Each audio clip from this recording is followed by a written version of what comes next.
and welcome to another segment of Motivational Mondays with Donna.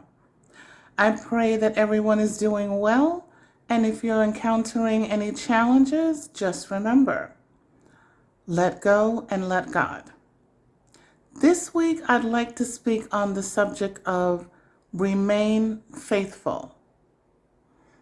Now, as soon as we start to have trials and tribulations and struggles, one of the first things we do is just abandon everything good that we should continue to keep doing.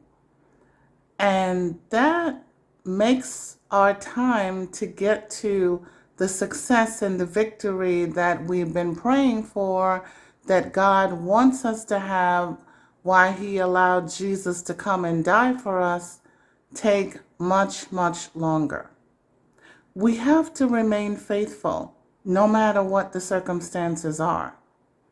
These tests and these trials and these circumstances that you're going through, they're all preparing you for that great victory and that great assignment that God has designed only for you. In the Bible, there was the story of Joseph.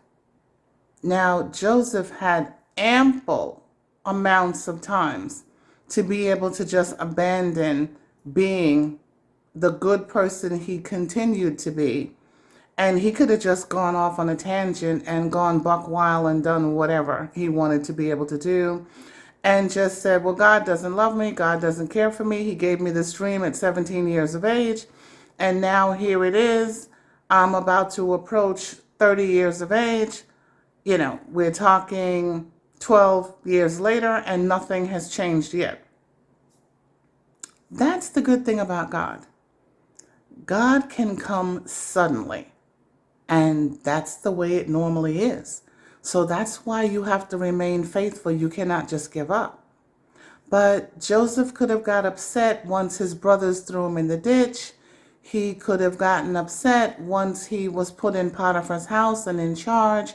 And then Potiphar's wife decided she had an eye for him and wanted to seduce him and have him sleep with her. And he ran from her. But meanwhile, she told her husband that Joseph was actually trying to come after her. He could have been very, very upset.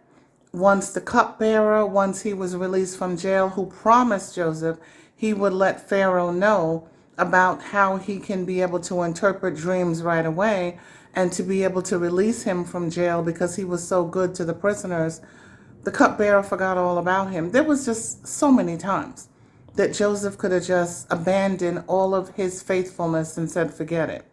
But he didn't.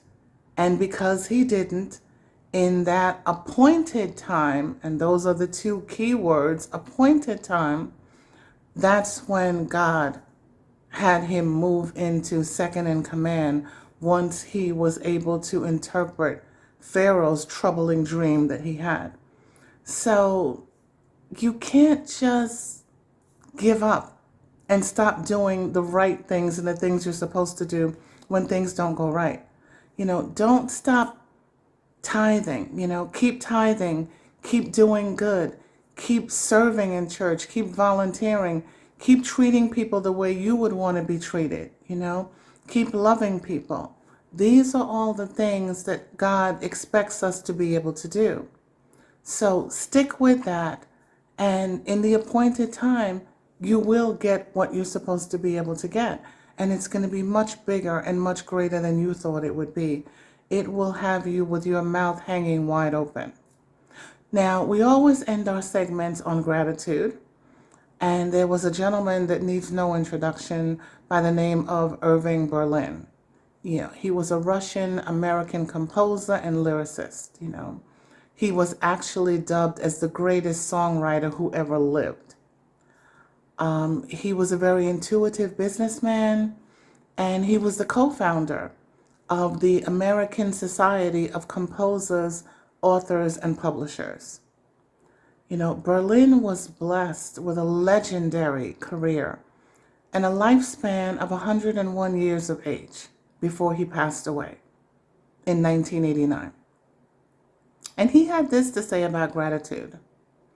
Got no checkbooks, got no banks, Still, I'd like to express my thanks.